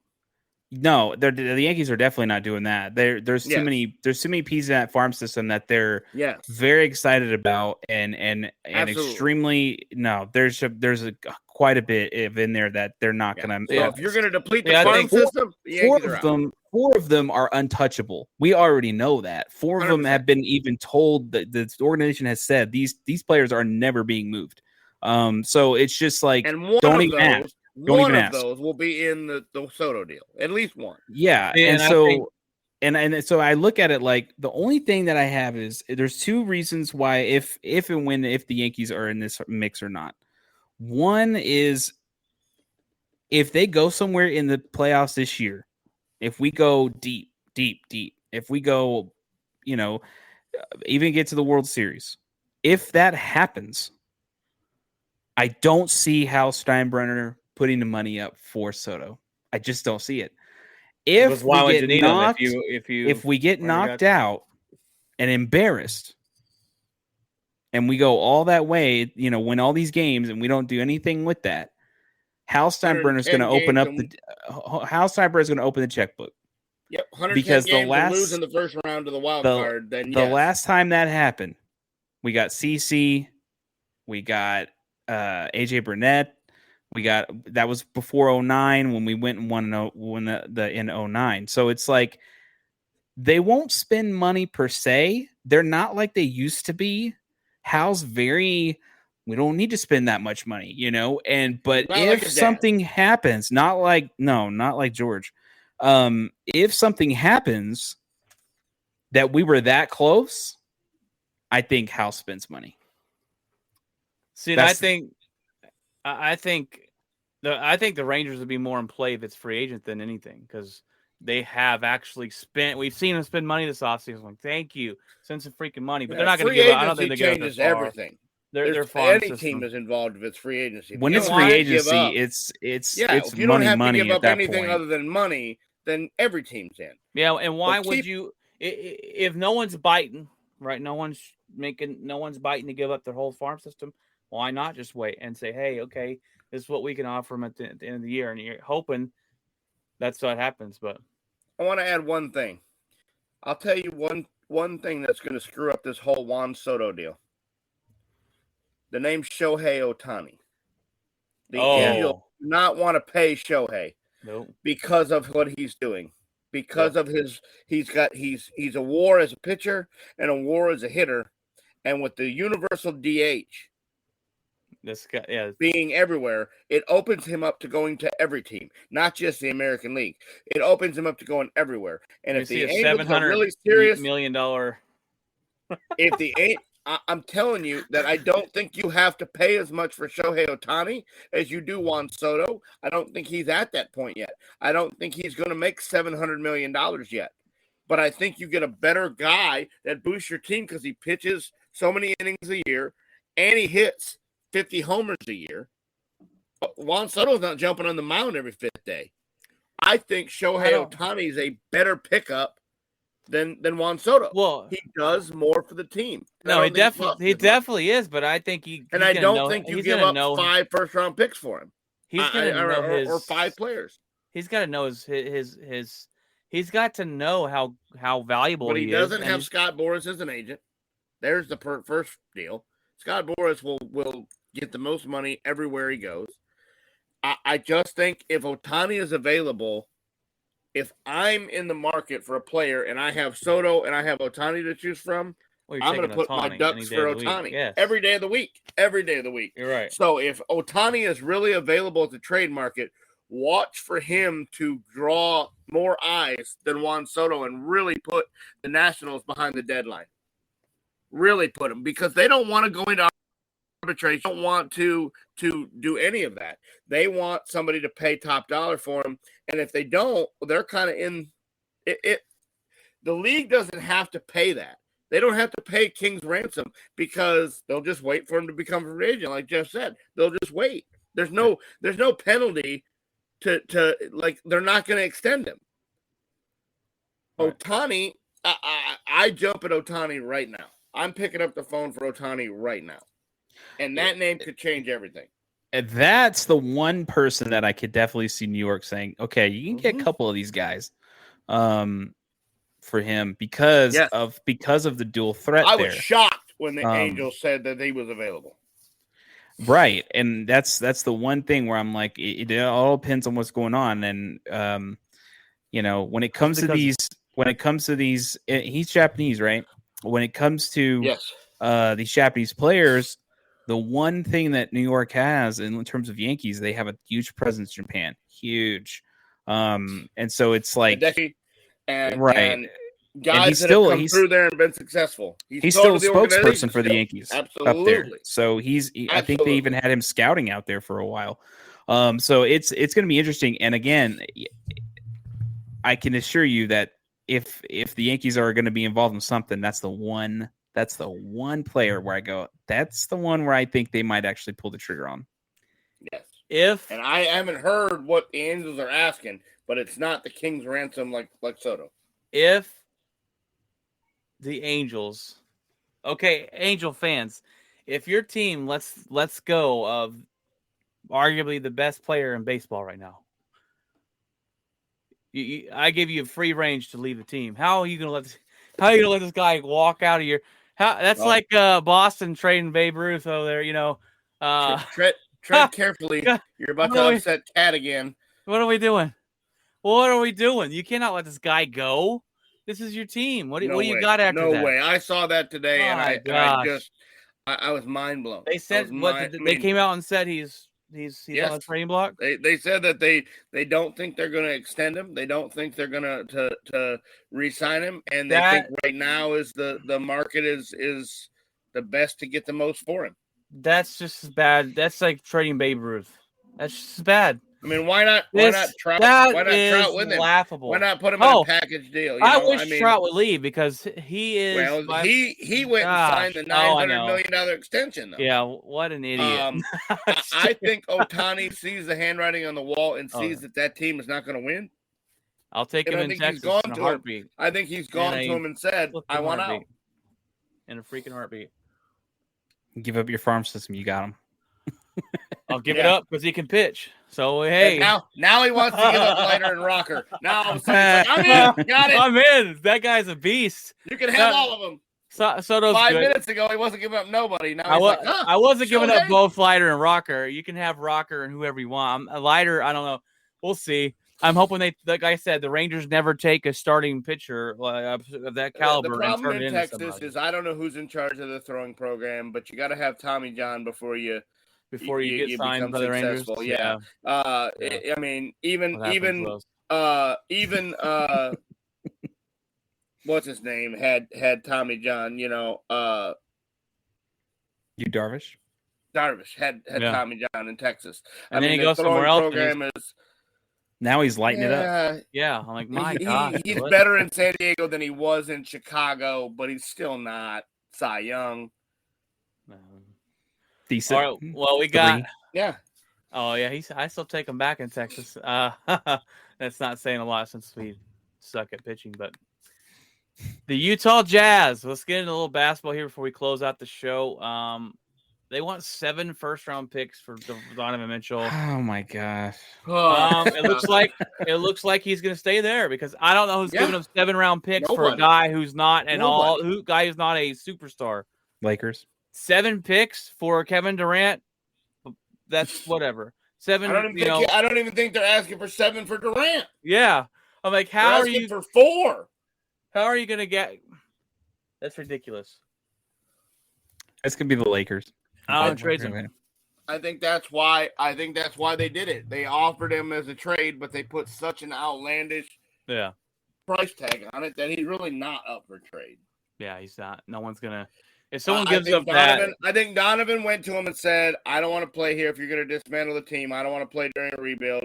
They said, "Okay, we'll go put you on the trade market.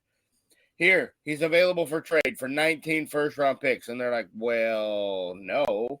And he's like, "Well, yeah, you put me out there, but nobody's going to pay that." They're like, "Well, we put you out there. We didn't promise that we'd take one. We just promised we'd put you out there." So I think Utah doesn't ever want to get rid of him. I just think that's Mitchell wanting out. And I think Utah's like, Yeah. And they're going to make him stay. All right, guys. The NBA, the way they do it, you can't do back-to-back years. Yeah. So 7 is really 14 years of picks you're giving away. Yeah, it's every other year, which is I always thought was dumb. Like, why? So you're giving up 14 picks. You're giving up picks all the way to 2030. Yeah. You're mortgaging your franchise. And you do that for Michael Jordan, but not Donovan Mitchell. Yeah. I mean, what are we doing over here? No. I wouldn't even do it for Michael. No, okay. Because in 7 years, he's not even going to be with your organization, maybe. Yeah. You're going to be still paying for a guy that has come and gone. Like the Rangers did with Alex Rodriguez. Yeah. Mm-hmm. Or the Mets and Bobby Bonilla. And Darvish. And Darvish. And everybody else that they sign. And they, Ken Griffey Jr. is still making money from the Reds. He's like the 8th highest player on the Reds. He's the 8th highest player on the Reds payroll. Yeah, payroll. He hasn't played baseball, and he's already in the Hall of Fame. He hasn't played baseball in so long. He's still getting paid a salary. All right, guys. And baseball, that $440 they offered him is fully guaranteed. FY. I don't know why. I mean, I'd take it, and it doesn't matter. Yeah. Well, I mean, any of us on the street would take it, but I mean, anyway. Of course we'd take it. I'd take $1 million. I mean, anyways. Yeah, I take the Bobby Bonilla check. You ain't lying. Every year for 50 years or whatever it's been. All right, guys. Well, that's gonna be the show. It's been almost 2 hours. We got 1 hour and 41 minutes. I thought it's actually gonna be a little longer than this, but I'm fine with that. Let's jump into what's in our locker segment here. Craig, I guess we'll start with you first. Craig, what is in your locker? Not a whole lot. Really going to take a weekend off and just kind of just absolutely do nothing, not much of anything. And going to watch the Giants. They got a big series against the Dodgers this weekend, and they've got 8 of their next 15 against LA. And so if you can get right back in it, or you can be mathematically eliminated in a real big sense. They lost a heartbreaker last night after being down 5-0. They tie it and then lose on a Mookie Betts home run.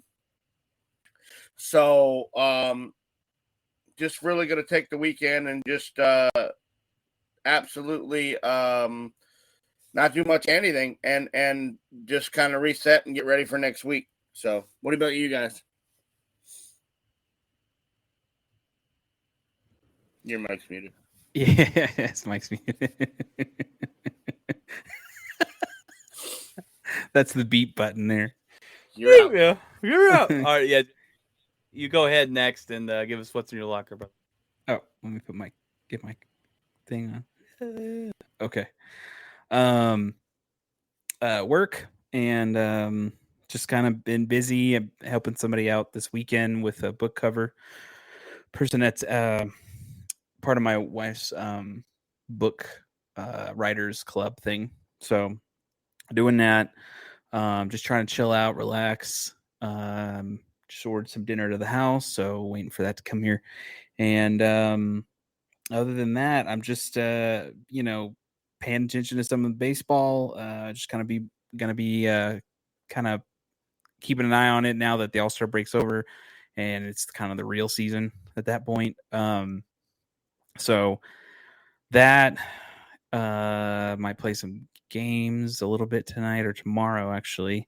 But really just trying to chill out. It got a little hot here, but that's not like the heat that you guys have. So it's we had probably 4 or 5 days of 100 total so far. So we haven't reached the numbers you guys are, but it's supposed to cool down next week and be in the 70s. So which is insane.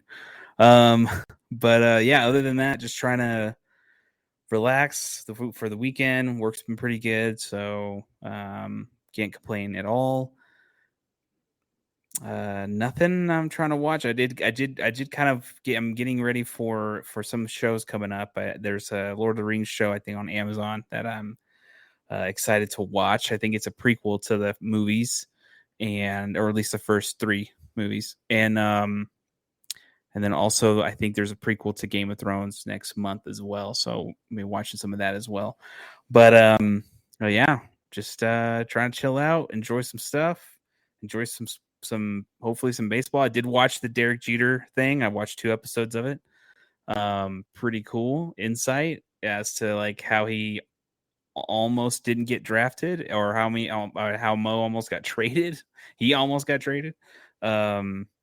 At one point before he kind of started, you got to see the Don Mattingly era a little bit that first year he was there, and they lost in the playoffs, and then after that he didn't like the way that felt, so he's like, I don't want to feel that again, so he just kind of kept it's kind of interesting. You got to see also how he kept his nose clean, even being in New York, being around all the big lights and all the glitz and the glam and the hoopla and stuff. So then there was one tidbit that I did not know, that he was actually supposed to be in the car in New York the time that I think Puff Daddy was shot at, or he shot at somebody or something crazy. I remember it was in the 90s, but he was supposed to be in that car, and he decided to leave early that day and go home because he had to play a game the next day.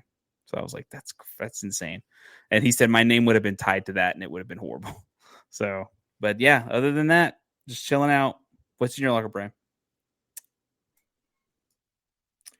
All right, Jeff. Well, we've had maybe, I don't know, Craig, what, 3 or 4 days under 103 this whole summer. It feels like this is the worst summer we've ever had, in my opinion. And it's been 105, 108, 106 consistently. In my locker this weekend, I have a birthday party I got to take the kids to tomorrow, so that's gonna be fun. Hopefully, but then Sunday I'm going to have lunch with a couple buddies, me and the wife. So that's pretty much about it this weekend. I've been playing a game called Stray, and it's it's pretty fun, cool little game. You get to play as a cat. You're playing as a stray cat and running around and through this world. I don't even know what world it is, but you're running through this world, and it's fun. It's a fun kind of just a fun little game to play to get, you really don't got to think and just play as a cat. It sounds dumb, but I was actually really excited to play it the other night, and I got it for free on PlayStation Plus. So I've been also playing. I checked out the new MLB The Show. So with Shohei Ohtani on the cover, it's fantastic, like all the MLB The Shows are. What else? And I think we can all agree on, if we're going to watch something and talk about it on the show, it should be the Derek Jeter documentary there. So I think we will do that, and I think we'll probably wait till they all come out, and we can probably binge it and we can discuss it. But that looks very interesting. So we'll do that here on the show. That's pretty much that's pretty much my locker. There's not a whole lot going on. We've been fighting the heat here in Texas. It's not going to get any better. 109 today. 109 today, Jeff. 109. And when I say this is the Not worst, 70. Not 70. this is the worst summer we've ever had. It's I don't remember. It's not There's being not rain. It's brutal. They're talking about we're in high risk of fires, and we've already Glen Rose is on fire right now, and one little flame and it gets carried like you poured gasoline on the grass or something. It's, White Settlement has a whole area that's all burned. Where's Glen Rose? Glen Rose is probably hour and a half to 2 hours. Is that east or west? West, I believe is west. Yeah. They had a big fire there, and people lost their houses. I'm talking about pretty big fire. Is that more by Fort Worth or more by Dallas? No, the other way. Okay. Like Abilene, I believe. Yeah, it's on the other side of Abilene, which Abilene's pretty far from here. Yeah. But it's that $1 million houses are burning over there. Glen Rose is pretty expensive. But man, I mean, water mains breaking. When I say breaking, I'm talking the street is buckled up and water spraying everywhere because it's so much pressure. And I called in. I drove over the one on Beach the other day. I called Beach right there. Yeah, that's water shooting through the street. So you might want to call this in because she's like, I can't find the non-emergency number. I don't know. We'll just let it happen. Flood the whole city. Yeah. So anyhow, it's just things that are uncharacteristic. I've mowed my grass twice because it's dead. Luckily my front yard is growing really good. I don't have that problem. I'm watering it twice a week. That's it. See, there's your problem. I'm conserving water. But see, that's the thing. Brian has that AstroTurf. So he's rolling high. He's rolling high. I wish. I would love to. That swing driver. It's that swing driver payroll. I actually thought about looking to put that in if I knew my dogs wouldn't chew it up because I would have to murder somebody. So I think what was it? That's his cornhole AstroTurf. My cornhole AstroTurf. Yeah. So what we like to do, what I call the slow season, which is kind of right now, is we like to watch something and kind of Derek Jeter thing is 100% on the radar. That's it, 100%. We did when me and Jeff did it back in the day to the Michael Jordan series, and that was fantastic. So interested to get into this, and like I said, we'll wait till it's in. We'll wait till it ends, and we can binge it, and we'll talk about it once we all kind of once we all know we watched it, because I don't think we can all watch it each week and talk about it each episode, because that's just, I don't know. We got different things going on in our lives and kids and band, and your kid with band, and Jeff's got work and different things. So, but sorry, Jeff, no, you're fine. I was saying that I don't know if you heard us, but the Derek Jeter show will be what we talk about, what we watch and review. I just want to wait till it kind of ends and we can binge it and kind of write down notes and kind of talk about it. I'm really interested in it, and I've always respected Derek Jeter. I think everyone has. It's the guy who played the game the right way. It's kind of like Michael Jordan, right? Everyone was interested to see his documentary about winning the right way, the dog mentality. I saw a thing the other day where Derek Jeter said, I have a list of all the people who doubted me. Kind of like Michael Jordan. Like I know who doubted me. I know who didn't like me. And I took that personal. So we'll do that when the Derek Jeter series is over, and we'll talk about that here on the show. But next week on the Spotlight of the Week will be the NFC playoffs. And we'll probably get through it in 15 minutes. Hopefully not. But we got that coming for you, and we'll give you our Super Bowl prediction next week as well. After that, me and Craig will see you here back on Tuesday with the headlines edition. And guys, I really hope you enjoy your weekend. If you're in Texas, stay warm. Or stay cold, stay cool off, jump in the pool. If the water's not boiling, stay warm. If the no problem. Yeah, no problem there. if your pool water's not boiling or your community pool water's not boiling, jump in it. We go into a pool party tomorrow. It's like a water slide, so hopefully it's kids can cool off back there. But other than that, any final touches, guys? Any final words, No. thoughts? No. All right, guys. Well, we appreciate all you guys come on and watch us live. You can comment. Kat's great at commenting. We haven't seen Patrick in a little while. I think he went on a date tonight with his wife. But comment. You can comment live from YouTube straight on the show. We will interact with you. We are on every podcast platform, and there is iHeart, Apple, Google. We are on streaming. We stream live right now to YouTube, Facebook, Twitter, and Twitch. So come follow us. We're on TikTok, every social media platform there is. Just about. We're not on Snapchat, but whatever. Guys, I hope you have a fantastic weekend. God bless, and remember, keep it outspoken.